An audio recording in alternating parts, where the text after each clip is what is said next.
नमस्कार साथियों, स्वागत है आप सभी का अंकित इंस्पायर्स इंडिया पर। मैं हूं अंकित अवस्थी। आप हैं मेरे साथ में अंतरराष्ट्रीय स्तर पर मिडिल ईस्ट में चल रही इस समय की अशांति पर अपडेट लेने के लिए। और अपडेट में सबसे बड़ा अपडेट अमेरिका की इस वॉर में एंट्री का है, क्योंकि वो फिलहाल के लिए जिस तरह के हाव भाव प्रदर्शित कर रहा है उनसे सीधा यह निकलता है कि फ्रंट पर भले ही अमेरिका ना आया हो, लेकिन इजराइल की पूरी तरह बैकिंग कर दी है। और इस बैकिंग की सूचना केवल अमेरिका से नहीं अपितु G7 बैठक से निकलकर आई है।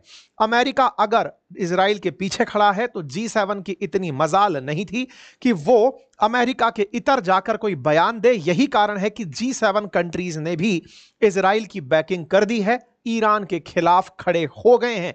ऐसे में बड़ा सवाल यह है कि ट्रंप ने अब जो ताजा धमकी दी है उसे पावर टैक्टिक्स माना जाए या फिर ईरान पे होने वाले एक बड़े हमले की एक पूर्व सूचना मानी जाए।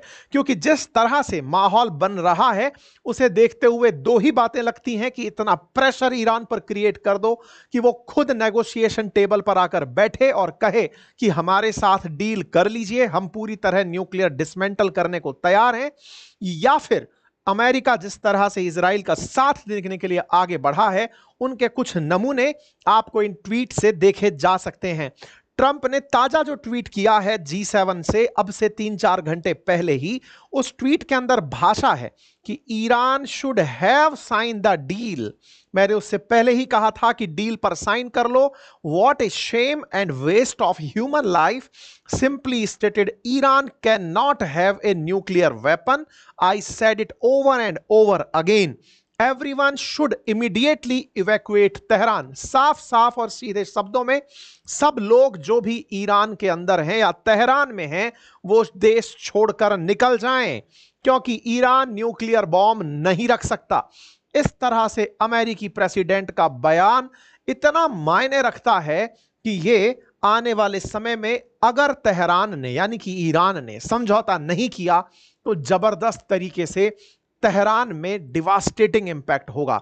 आप इसका अर्थ इस तरह समझिए कि ईरान के अंदर जो इंडियन एम्बेसी है उसने ट्वीट डालकर कहा है, ऑल इंडियन नेशनल्स और PIOs, person of Indian origins जो ईरान में हैं, who can move out of Tehran using their own sources are advise to move to a safe location outside the city.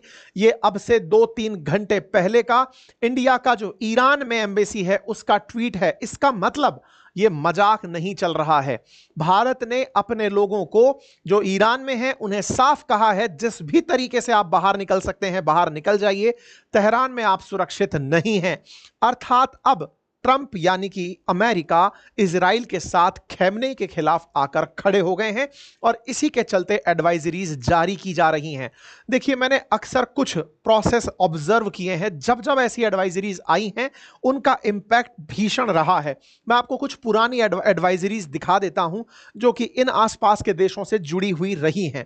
अच्छा, एक चीज और मैं आपको यहां पर बता देता हूं, निकलने से पहले कोई निकलने के लिए कहां जा सकता है। तो ईरान से पाकिस्तान जाने वालों का तो नंबर कुछ भी सुनाई नहीं दे रहा है, लेकिन Afghanistan, Turkmenistan, Azerbaijan, Armenia, Iraq और तुर्की, इनमें से सबसे ज्यादा जो रास्ते ऑप्ट किए जा रहे हैं लोगों के द्वारा वो आर्मेनिया, अजरबैजान और टर्की वाले रास्ते हैं। इनमें से भी जो तेहरान के अंदर रहने वाले ईरानी हैं वो खुद टर्की जाकर के शरण ले रहे हैं। ऐसी तस्वीरें निकल कर आ रही हैं। आप इन तस्वीरों को देखकर अंदाजा लगा सकते हैं, कई सारे बड़े हैंडल्स ने इस तरह की तस्वीरें शो की हैं जिसमें ईरान से लोग यानी तेहरान से लोग निकलकर भागते हुए कार से दिखाई दे रहे हैं। ये आज अर्ली मॉर्निंग की तस्वीरें हैं, जैसे ही प्रेसिडेंट ट्रंप ने डायरेक्शंस दिए कि तेहरान छोड़कर निकल लो, इसके बाद की कुछ इस तरह की तस्वीरें निकलकर आना शुरू हो गई हैं। आप इन तस्वीरों से एक चीज का अंदाजा अवश्य लगा सकते हैं और वो ये है कि इससे तेहरान में रह रहे ईरानियों को भी बड़ी चिंता हुई है। और मैं याद दिला दूं, जब जब अमेरिका ने अपने लोगों को मैसेज दिया है या दुनिया के लोगों को मैसेज दिया है उसके बाद कुछ जरूर हुआ है। फिर चाहे अफगानिस्तान का मसला रहा हो, जब अफगानिस्तान में तालिबान शासन में आने वाला था, या फिर यूएस के द्वारा यूक्रेन के अंदर अमेरिकन को टारगेट करके यह कहा गया हो कि वहां से निकलो। उसके कुछ ही देर बाद आप यहां पर देख सकते हैं 11 फरवरी को अमेरिका यूक्रेन में अमेरिकियों को कहता है और थोड़े ही दिन बाद 24 फरवरी के दिन रूस यूक्रेन के अंदर हमला कर देता है। मतलब एक तरह से यह समझिए कि अमेरिका जब जब मैसेज देता है, आप और भी उठाकर देखिए, तो सीरिया में भी इन्होंने ऐसे ही अपनी तरफ से यूएस सिटीजन्स को मूव करने के लिए कहा था। उसके तुरंत बाद सीरिया के अंदर रिबेल ग्रुप्स का कब्जा होता है और यहां के राष्ट्रपति निकलकर भाग जाते हैं। अब जो इन्होंने मैसेज दिया है वो तेहरान की आम जनता को भी दिया है। एक तरह से आम जनता को यह रियलाइज कराया जा रहा है कि आपसे हमारी कोई दुश्मनी नहीं है, आपके यहां पर जो खैमनेई बैठा हुआ है हमारी उससे दुश्मनी है। खैमनेई अगर मरता है तो सारी चीजें सेटल हो जाएंगी, अगर खैमनेई जिंदा रहता है और न्यूक्लियर वेपन बना लिया जाता है तो पूरे क्षेत्र में अस्थिरता आ जाएगी। अमेरिका बार बार और नेतन्याहू बार बार जनता को संबोधित करते हुए यही कह रहे हैं। इसके साथ साथ एक अपडेट और है साथियों, और वो ये है कि आज और कल यानी पिछला जो 16 तारीख है और आज की जो दिन है, इस दिन G7 की बैठक होनी थी कनाडा में। ट्रंप देर रात वहां पहुंचते हैं और अल सुबह वहां से निकलने का मैसेज आ जाता है कि ट्रंप यहां से निकल रहे हैं। ये थोड़ी ही देर इस मीटिंग में रुकते हैं, इन्हें फाइनल तक रुकना था लेकिन ये नहीं रुकते और निकलते समय ये कहते हैं कि कुछ अर्जेंट काम आ गया है, मुझे जाना होगा और मैं मानता हूं कि आप जानते होंगे कि अर्जेंट काम क्या है। इसका मतलब एक तरीके से ट्रंप ने इस G7 में आए हुए दुनिया भर के न्यूज चैनल्स को, न्यूज़पेपर्स को अपने इस मंच से यह इन्फॉर्म कर दिया है कि अमेरिका मिडिल ईस्ट में चल रही जो अस्थिरता है उस पर क्या सोचता है। ये जिस समय निकलने वाले थे उसी समय पर अमेरिका के अंदर जो विदेश मंत्रालय की प्रवक्ता हैं उनका बयान आता है और वो कहते हैं कि मिडिल ईस्ट में उत्पन्न हुई अस्थिरता को देखते हुए ट्रंप को G7 बैठक बीच में ही छोड़कर निकलना होगा। इसका मतलब अमेरिका और इजराइल मिलकर कुछ ईरान के अंदर डिसिसिव निर्णय ले रहे हैं। यह केवल तभी संभव है डिसिसिव निर्णय, यानी कि डिसिसिव निर्णय का मतलब है कि युद्ध होगा, गाजा जैसी स्थिति हो सकता है आने वाले समय में तेहरान की बने। लेकिन यहां पर एक और इंपॉर्टेंट जानकारी जो यह है, इस बीच में अगर ईरान खुद नेगोशिएशन टेबल पर चला जाता है यह कहने के लिए कि मैं पूरी तरह से न्यूक्लियर वेपन्स को हटा दूंगा या फिर अपने पास में जितना भी एनरिच्ड यूरेनियम इकट्ठा है वो मैं IAEA को हैंडओवर कर दूंगा, तभी जाकर के संभव है कि ये स्थितियां नॉर्मल हो। अदरवाइज ये हेडलाइंस अपने आप में पर्याप्त हैं। आज सुबह ही, आज सुबह से मतलब है अपनी रात को जब 2:30 बज रहे थे उस समय नेतन्याहू ने भी प्रेस कॉन्फ्रेंस करके एक बात साफ कर दी थी। ये हर जगह मीडिया में एक ही लाइन बोल रहे हैं कि ईरान के अंदर खैमनेई को मरना होगा, उनके रहते हुए कुछ भी ईरान के साथ बेहतर नहीं हो सकता। इन्होंने अपना अल्टीमेट दुश्मन अब ईरान के खैमनेई को सेट कर लिया है। अकॉर्डिंग टू हिम ईरान के अंदर खैमनेई का होना ही इस पूरे क्षेत्र के अंदर अस्थिरता का बड़ा कारण है, क्योंकि उन्हीं के रहते, उन्हीं के कालखंड में चाहे यमन हो, चाहे गाजा हो, चाहे हिजबुल्ला हो, हर तरफ से इजराइल के खिलाफ मोमेंटम खैमनेई के दौर में बना है। तो ऐसे में इन्होंने अल्टीमेटली उन्हीं को अपना टारगेट मानकर टारगेट प्लान कर लिया है। आपको याद होगा आज से 2 दिन पहले भी मैंने सेशन में यह जानकारी दी थी कि इजराइल लगातार प्लानिंग कर रहा है कि यह खैमनेई को मारे, लेकिन ट्रंप ने वीटो कर दिया था यह बताते हुए कि नहीं, हम उसे नहीं मार सकते, अदरवाइज रीजनल अनस्टेबिलिटी आ जाएगी। लेकिन नेतन्याहू फाइनली ट्रंप को मनाने में कामयाब हो गए हैं कि हमें खैमनेई को मारना होगा, बिना उसके ईरान में किसी भी प्रकार से स्थिरता नहीं आएगी। अब आप सोच रहे होंगे जब इतनी बड़ी स्थितियां उत्पन्न हो रही हैं तो फिर पाकिस्तान का क्या होगा। आपको याद है कल मैंने एक सेशन किया था और उस सेशन में मैंने एक जानकारी दी थी कि पाकिस्तान ने इजराइल के खिलाफ बयान देते हुए ईरान के साथ सॉलिडरिटी शो करने का कहा है। देखिए, मैं बहुत बार पहले भी बोला हूं कि इसका जो शेप है वो बिल्कुल डॉग जैसा है। अगर आप इसके मैप को ध्यान से देखेंगे तो एक बैठा हुआ डॉग लगता है। ये बिल्कुल वैसे ही दुम दबाकर भागा जब अमेरिका या इजराइल ने अपनी तरफ से सख्ती दिखाई। हालात ये उत्पन्न हुए कि कल जिस सेशन को मैंने ये कहते हुए किया था कि पाकिस्तान ने कहा है कि वो ईरान का साथ देगा, दुनिया को आह्वान दिया कि सब लोग एकजुट हो जाओ और हम हुआ तो हम परमाणु हमला भी करेंगे, ये तमाम बातें जो आई, आज ये लोग सरेआम पलट गए। ये अपनी संसद में जाकर कल रात को संसद के अंदर बैठकर इन्होंने कहा कि पता नहीं ये न्यूज कहां से बाहर निकल कर आ गई कि हम हमला करेंगे। नहीं नहीं, हम कोई हमले की प्लानिंग में नहीं है, हमारे पास न्यूक्लियर वेपन है लेकिन हम हमला नहीं करेंगे। इसका मतलब यह है कि पाकिस्तान इस तरह की इंटेंसिटी को देखकर पहले ही किनारा कर लिया है और वो जिस तरह की सॉलिडरिटी शो कर रहा था उसके द्वारा शो की गई सॉलिडरिटी पर एक भी मुस्लिम कंट्री ईरान के साथ आकर खड़ा नहीं हुआ। इससे ये जो रीजनल लीडर बनकर निकला मैं पाकिस्तान था, इसे अपनी असल औकात भी पता चल गई। खैर, इन सारी बातों का आज भरपूर विश्लेषण होगा, लेकिन उससे पहले एक जरूरी जानकारी जान लीजिए और वो ये है कि मेरे द्वारा साइंस एंड टेक्नोलॉजी की एक बेहतरीन पुस्तक लाई गई है जो वनडे एग्जामिनेशंस के पॉइंट ऑफ व्यू से बेहद इंपॉर्टेंट है। असल में वनडे एग्जाम्स में भी आजकल टेक्नोलॉजी आ रही है, तो उसको ध्यान में रखते हुए इस बुक को रखा गया है। 7 दिन के लिए प्री बुकिंग पर उपलब्ध है, आप जाकर इसे 50% ऑफ के साथ प्री बुक कर सकते हैं। इंटरेस्टिंग चीज यह है कि इसके पीछे के पेज पर एक क्यूआर कोड दिया गया है।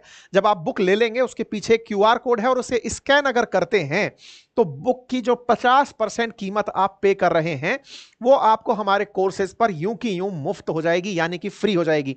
एक तरीके से बुक आपको फ्री ऑफ कॉस्ट उपलब्ध कराई जा रही है। जाकर इसे बुक कर लें और इस बुक से अगर आपने जो प्राइस पे किया है उसका 50% आप हमारे कोर्सेज में जाकर यूज कर सकते हैं, वहां से आपको कूपन कोड मिल जाएगा। इतना ही नहीं, स्टॉक मार्केट में और जो म्यूचुअल फंड के हमारे कोर्सेज हैं वहां पर अंकित 500 कोड चल रहा है। ये आपको यूज करने पर हमारे कोर्सेज में सीधा 500 रुपए का डिस्काउंट दिया जा रहा है। पोर्टफोलियो मैनेजमेंट के अंदर भी हमारे कोर्सेज में आप चाहें तो स्टॉक मार्केट या म्यूचुअल फंड का कोर्स कॉम्प्लीमेंट्री आप ले सकते हैं। आगे बढ़ते हैं साथियों, डोनाल्ड ट्रंप ने राजधानी तेहरान को ध्यान में रखते हुए जैसे ही चेतावनी दी और उस चेतावनी में इस बात को फोकस किया कि न्यूक्लियर वेपन नहीं रख सकता ईरान, तो यह बात लोगों के दिमाग में आने लगी कि क्या पहले भी ट्रंप ने इस तरह का बयान दिया है। तो साथियों, अब तक लगभग 35 बार ट्रंप बोल चुके हैं अलग अलग मंचों पर कि ईरान न्यूक्लियर वेपन नहीं रख सकता।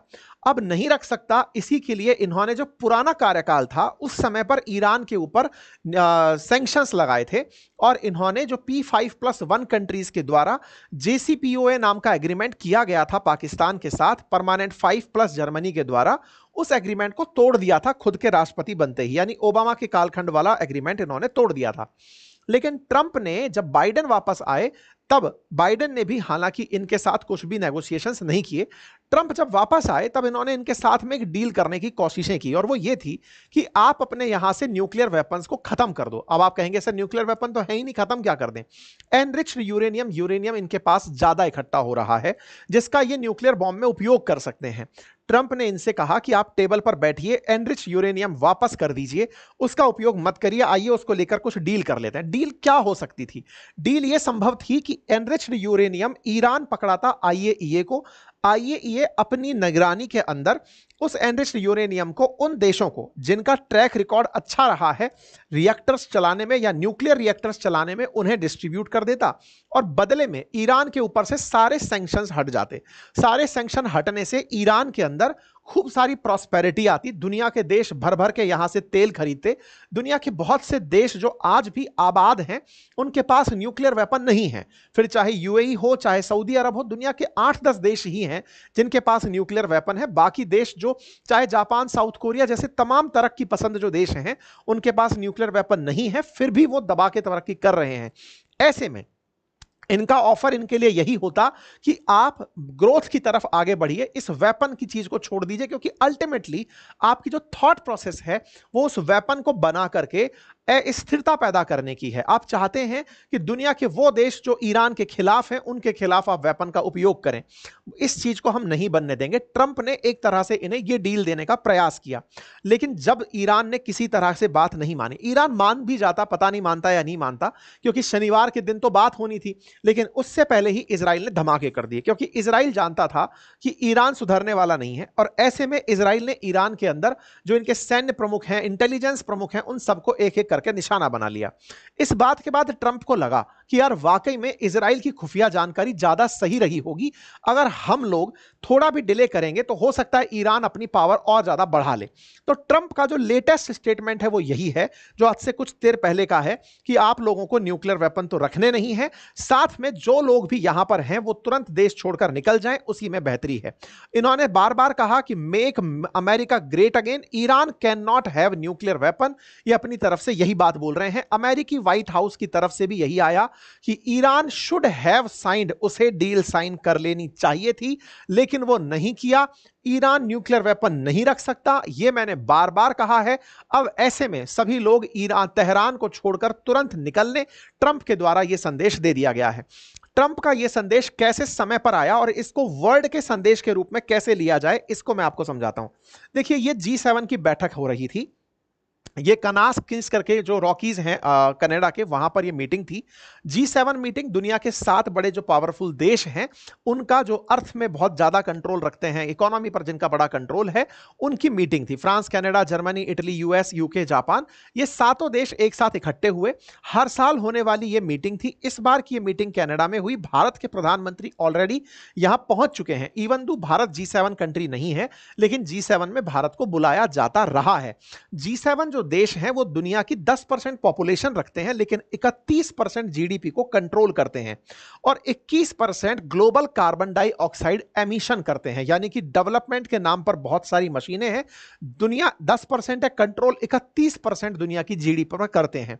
इनके बीच में कनास्कीज करके G7 की बैठक कनाडा में आयोजित की गई, जिसके लिए 16 जून के दिन सुबह सुबह ट्रंप पहुंच जाते हैं। ट्रंप का लैंड होना तस्वीरों में कैद होता है कि अमेरिका से राष्ट्रपति ट्रंप आ चुके हैं। फिर वो शाम को जब ये बैठकें हो रही होती हैं, वहां पर हाजिर होते हैं। G7 के जो अन्य मेंबर कंट्री सदस्य हैं, उन सब के साथ G7 मीटिंग में मिलते हैं। कनाडा के प्राइम मिनिस्टर मार्क कार्नी से भी G7 समिट में ट्रंप की मुलाकात होती है। ये तस्वीरें हैं ट्रंप के आने की और साथ में उनके मिलने की। यहां पर बहुत ही प्राकृतिक सी जगह पर यह मीटिंग रखी गई थी। यहां पर सारे की सारे वर्ल्ड के जो G7 के टॉप कंट्रीज के जो रिप्रेजेंटेटिव्स हैं वो यहां पर उपलब्ध थे और उन सब के साथ ट्रंप की मुलाकात होती है। इस बीच में प्रेसिडेंट ट्रंप अपनी तरफ से G7 में कहते हैं कि यहां पर हमने यूके के साथ में एक मेजर ट्रेड डील साइन कर ली है और यूके के साथ में ट्रेड डील साइन हुई है अब, but because of what going in middle east, president Trump will be leaving tonight after dinner with head of state. ये कैरोलिना लेवाइट हैं, ये असिस्टेंट हैं प्रेसिडेंट की व्हाइट हाउस के अंदर, प्रेस सेक्रेटरी भी हैं। कई बार इनके ट्वीट्स को और आपने इनको बोलते हुए सुना होगा। इनका आज सुबह सुबह एक मैसेज आता है और वो ये है कि हमने यूके के साथ जो इनका एफटीए होने वाला था या कुछ डील थी, वो हमने साइन कर ली है। अब ट्रंप को यहां से निकलना होगा। इसलिए निकलना होगा क्योंकि मिडिल ईस्ट की जो सिचुएशंस हैं वो लगातार बिगड़ रही हैं। मिडिल ईस्ट प्रेसिडेंट, तो because of what is going on in middle east, president Trump will be leaving tonight. अब ऐसे में ना आपके दिमाग में 2-3 बातें रिलेट होने लगेंगी। आप एक बार के लिए देखिए, आपको याद होगा जब पहलगाम आतंकी हमला हुआ था, तब भारत के प्रधानमंत्री सऊदी की यात्रा पर गए हुए थे। सऊदी की यात्रा पर गए, पता चला कि उस समय हमला हुआ, तत्काल प्रभाव से भारत के प्रधानमंत्री लौट कर आए। जैसे ही लौट कर आए, उससे यह तय हो गया था कि अब पाकिस्तान का कुछ तो इलाज किया जाएगा। क्यों? क्योंकि अल्टीमेटली भारत ने अपने प्रधानमंत्री तक यह संदेश जैसे ही पहुंचाया, मतलब राष्ट्राध्यक्षों की जो रीतियां हैं उनसे एक मैसेज देने का प्रयास होता है। ऐसे में ईरान को यह संदेश देने के लिए कि G7 जैसी जगह पर जहां दुनिया के इतने सारे लोग इकट्ठे हुए हों, 31% जीडीपी मेंटेन करने वाले लोग हों, उस बैठक को भी छोड़कर ट्रंप चले आ रहे हैं। इसका मतलब ईरान को एक कड़ा संदेश दिया जा रहा है। कुछ तरफ से एक बात और चल रही है कि इस कड़े संदेश से ईरान को एक डर पैदा कराया जा रहा है कि वो ये सोचे कि वो लौट कर आ रहा है तो क्या वो तुम्हारा बहुत बुरा हाल करेगा। क्या पता तुम इस डर से ही तत्काल प्रभाव से बैठ जाओ डील करने के लिए और कहो कि मैं नेगोशिएशन के लिए तैयार हूं। तो ईरान नेगोशिएशन के लिए तैयार होता है, यही इसके पास एकमात्र विकल्प बचा है। अदरवाइज अमेरिका चल चुका है। ट्रंप इस बात को पब्लिकली अनाउंस करते हैं और वो आज सुबह ही पत्रकारों को बोलते हैं कि I have to be back early for obvious reasons. मुझे जल्दी लौटना होगा, कुछ ऑब्वियस रीजंस हैं और वर्ल्ड की मीडिया को ये ऑब्वियस रीजंस पता थे, कौन से कारण हैं जिनके लिए ट्रंप लौट रहे हैं। तो ट्रंप ने यहां पर पत्रकारों को जल्दी लौटने का जो संदेश दिया, इस संदेश में बहुत सी बातें थी। एक और बात यहां पर निकल कर आई, कल जब ट्रंप यहां पहुंचे थे उस समय ट्रंप पर यह प्रेशर क्रिएट किया जा रहा था कि G7 कंट्रीज ईरान और इजराइल के बीच में मिलकर समझौता करा दें। ट्रंप ईरान इजराइल को डी एस्केलेट करने का काम करें। इस बीच में जो फ्रांसीसी राष्ट्रपति इमानुएल मैक्रोन हैं वो ट्राई कर रहे थे कि वो शांति स्थापित करके वन के, देखिए मैंने आपको पहले भी कुछ सेशंस में ये जानकारी दी है कि मैक्रो के अंदर भी वर्ल्ड लीडर की तरह, मैंने आज एक बहुत अच्छी कोटेशन खुद से डिराइव की थी कि इस दुनिया में जो पूरी पूरी लड़ाइयां चल रही हैं वो पैसा, पावर और प्रसिद्धि के अराउंड ही चल रही हैं। पैसा, पावर और प्रसिद्धि में अमेरिका के पास सब कुछ है, ट्रंप को केवल प्रसिद्धि और चाहिए। ऐसे में प्रसिद्धि के लिए वो कई बार मोदी जी से या फिर इमानुएल मैक्रोन से या फिर पुतिन से सबसे जाकर के कंपटीशन कर ही लेते हैं। प्रसिद्धि की ही बात है कि उन्होंने अब से थोड़ी देर पहले एक ट्वीट करते हुए कहा कि मैक्रोन को जो मतलब फुटेज खाने का या फिर मतलब मीडिया में छपे रहने का जो कीड़ा है, मतलब उनकी भाषा को मैं अपनी भाषा में बता रहा हूं, वो आने वाले समय में देखेंगे कि मैंने क्या किया है। कुछ इस तरह के लहजे में उन्होंने मैक्रोन तक को ट्रोल कर दिया है। मतलब हो क्या रहा है, वर्ल्ड लीडर्स जब एक बार अपने देश के आगे राष्ट्रपति बनकर खड़े हो जाते हैं उसके बाद उन्हें ऐसा लगता है कि पूरी दुनिया का राष्ट्रपति बनना है, इस तरह की फीलिंग रहती है। ऐसे में ट्रंप के सामने यह प्रस्ताव रखा गया G7 कंट्रीज में से, विशेष रूप से फ्रांस जैसे देशों के द्वारा, कि भाई साहब अगर हो सके तो दोनों के बीच समझौता करा दें, क्योंकि अगर समझौता नहीं होता है तो ऑयल प्राइसेस बहुत ज्यादा बढ़ जाएंगी। और यह सच भी है। आज अगर 70 बैरल के आसपास चल रहा है, $70 प्रति बैरल के आसपास तेज चल रहा है, गोल्डमैन सैक का मानना है कि यह $100 प्रति बैरल के आसपास तेल की कीमतें पहुंच जाएंगी अगर मिडिल ईस्ट में ऐसी अस्थिरता रहती है। तो ये समझाते हैं, लेकिन ट्रंप कहते हैं कि नहीं, मैं समझने वाला नहीं हूं और हमें इजराइल के साथ खड़ा होना होगा, हमें मध्यस्थता का मार्ग नहीं अपनाना है। ऐसे में यूएस ऑफिशियल्स जो है ना वो साफ साफ मना कर देते हैं कि ट्रंप साइन नहीं करेंगे। किस बात पर नहीं साइन करेंगे? ईरान और इजराइल के डी एस्केलेशन पर। मतलब ट्रंप पहली बार सीज फायर जैसे टर्म से दूर जा रहे हैं, जबकि भारत पाकिस्तान के केस में वो सीज फायर को बहुत ज्यादा वैल्यू देते दिखे थे। ऐसे में ये डी एस्केलेशन को बिल्कुल नहीं चाहते और ऐसा कहते हुए ट्रंप के ऑफिशियल्स ने इनकार कर दिया। परिणाम क्या निकला? परिणाम निकला वही जो ट्रंप ने चाहा, और ट्रंप ने जो चाहा वो यहां की हेडलाइन बना। G7 का फाइनल जो कम्युनिके जारी होता है, जिसको पत्रावली कहते हैं कि इसमें सबकी सहमति है, वो पत्र जारी होता है और उसमें लिखा जाता है, we affirm that Israel has a right to defend itself and we reiterate our support for the security of Israel. साथियों, ये मैसेज अपने आप में एक बहुत बड़ा मैसेज है। ये वो मैसेज है जिसकी दरकार भारत को रह गई।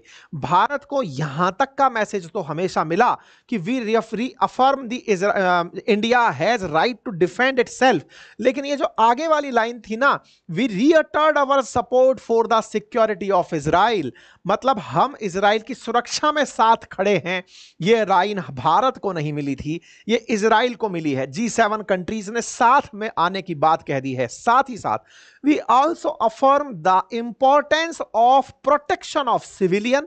यह बात अपने आप में ध्यान देने वाली है, क्योंकि ईरान ने इजराइल के सिविलियंस को टारगेट किया था, उसने मिलिट्री टारगेट्स नहीं किए थे। ऐसे में इन्होंने कहा कि सिविलियंस को टारगेट करना गलत है।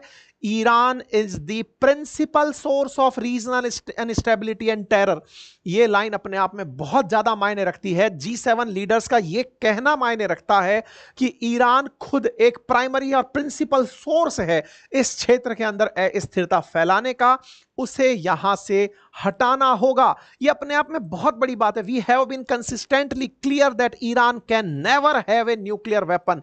यह लाइन अपने आप में बताती है कि इजराइल को यहां से फुल प्रूफ सपोर्ट मिला और ईरान के खिलाफ G7 कंट्रीज का अनाउंसमेंट हो गया। आप में से कुछ लोग तलाश रहे होंगे कि चाइना कहां है।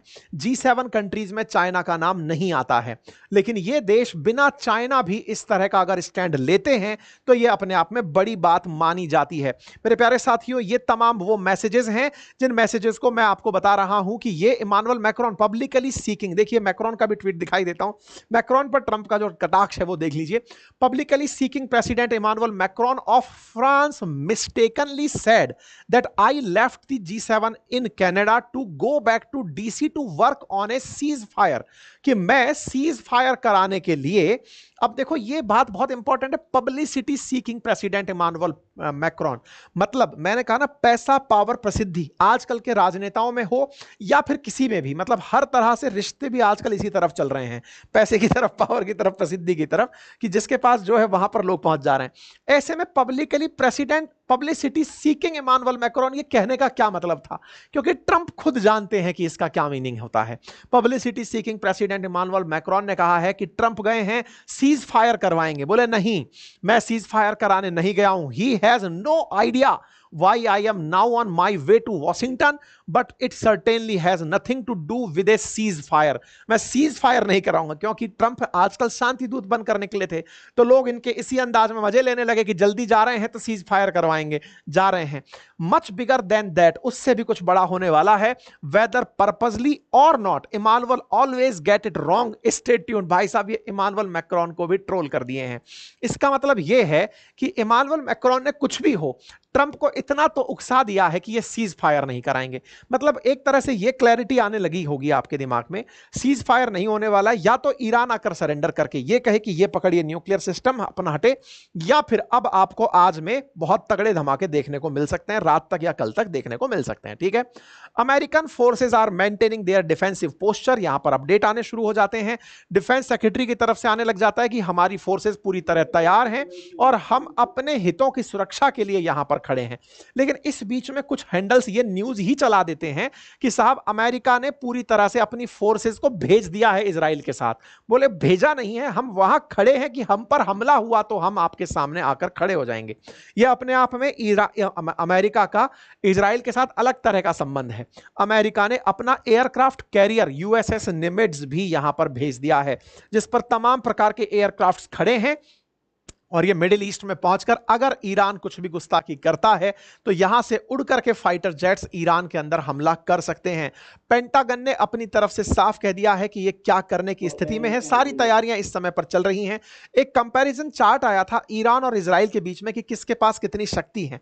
एक बार में प्रथम दृश्यता देखते ही लगेगा कि ईरान हर चीज में ज्यादा पावरफुल है, चाहे फोर्स हो, रिजर्व फोर्स हो, बख्तरबंद गाड़ियां हो, टैंक हो, आर्टिलरी हो, एक्सपो एयरफोर्स हो। एयरफोर्स में थोड़ा सा नंबर इजराइल के पास ज्यादा है, लेकिन फाइटर जेट्स के अंदर थोड़ा सा नंबर ज्यादा है, अटैक हेलीकॉप्टर में ज्यादा है। बाकी सभी जगह पर ईरान ज्यादा नंबर लेकर खड़ा है। लेकिन फिर भी ईरान पर ही चिंता क्यों व्यक्त की जाती है, इसका बड़ा कारण है क्योंकि अभी हम गलती केवल इजराइल के नंबर देखने की करते हैं। इजराइल के पीछे खड़े अमेरिका और अब G7 कंट्रीज को भी काउंट करना पड़ेगा, क्योंकि इजराइल के साथ जो देश आकर खड़े हुए हैं वो अपने आप में वर्ल्ड पावर हैं। इसी वजह से इजराइल का पलड़ा भारी हो जाता है। इस बीच में एक और खबर तैरने लगती है और वो खबर है कि चूंकि यहां पर चाइना का किसी ने कोई रोल नहीं पूछा, G7 के अंदर चाइना था नहीं, चाइना की बात नहीं हुई।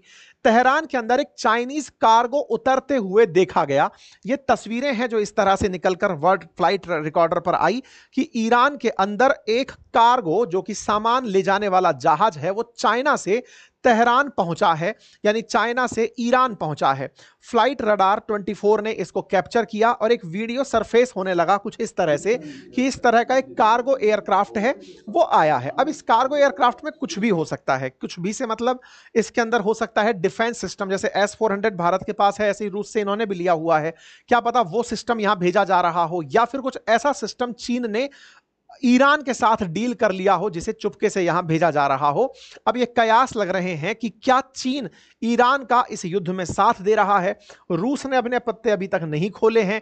रूस क्या मध्यस्थता कराने आगे आएगा या फिर ईरान की मदद करेगा, क्योंकि ईरान ने रूस की बहुत मदद की थी जब रशिया यूक्रेन चल रहा था। ऐसे में वो क्या करेगा ये जानने वाली बात होगी। इसका मतलब अगर चीन ईरान के साथ आकर खड़ा होता है तो मिडिल ईस्ट में चाइना की पकड़ बहुत मजबूत हो जाएगी, लेकिन तब जब ईरान बचेगा। लेकिन चाइना का जिस तरह से यहां पर रोल है वो अगर पाकिस्तान की तरह ही रहता है, जैसे उसने पाकिस्तान को सपोर्ट किया था, अगर वैसा ही रहता है तो अनिश्चित ही चाइना वर्ल्ड को फिर से अपने अगेंस्ट खड़ा हुआ पा सकता है। कुल मिलाकर आ चुकी है बात अब इनके ऊपर कि क्या खैमनेई अपने पद से इस्तीफा देंगे या फिर न्यूक्लियर डील के लिए आगे बढ़ेंगे या फिर तेहरान में जो हो रहा है उसके लिए तैयार होंगे।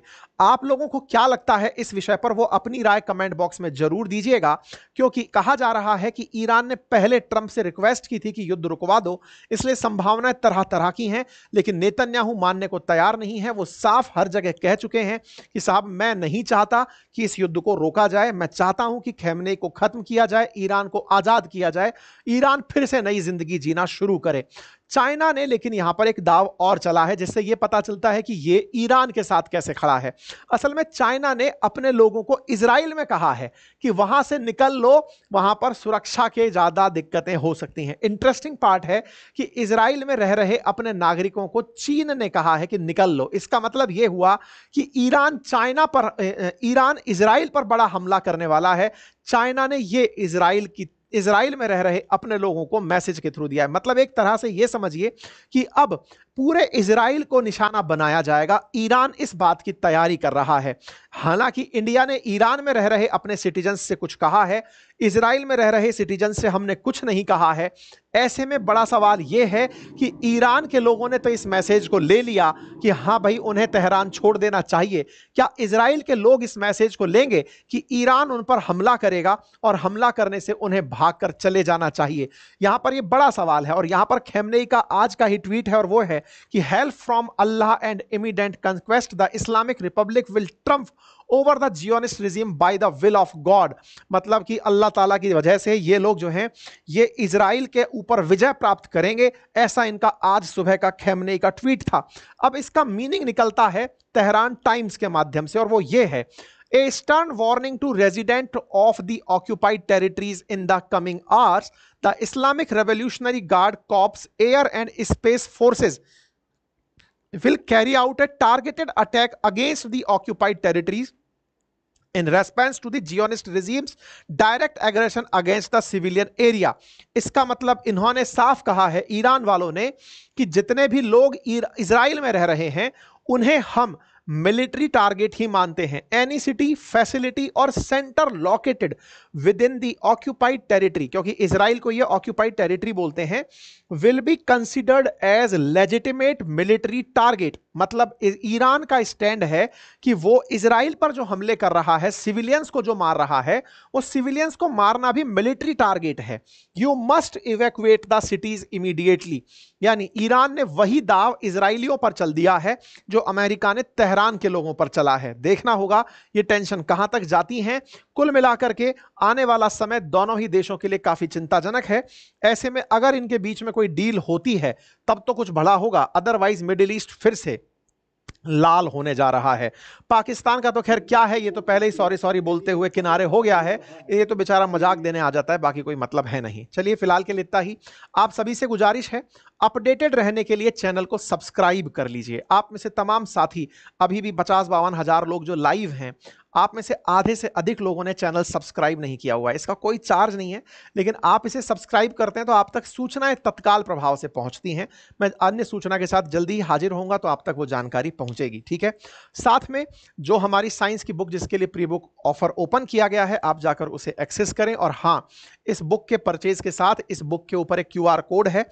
ये QR कोड आपको इस किताब को पूरी तरह फ्री कर देगा और उसके लिए तरीका बस यही है कि आप QR कोड से आपको जो स्कैन के बाद वैल्यू दिखाई देगी, आप उसे यूज करके हमारे कोर्सेज में उपयोग ले सकते हैं। ये ऑफर केवल 7 दिन के लिए ओपन है, इसे एक्सेस कर लीजिए। फंडामेंटल ऑफ स्टॉक मार्केट का जो हमारा कोर्स है वो अंकित 500 कूपन कोड के साथ उपलब्ध है। सीमित समय के लिए ये ऑफर ओपन किया गया है, लंबे टाइम बाद ये ऑफर आया है। जिन्हें एक्सेस करना है वो कर सकते हैं। और पोर्टफोलियो बिल्डिंग और मैनेजमेंट का कोर्स भी उपलब्ध है, आप इसे एक्सेस कर सकते हैं। Thank you so much.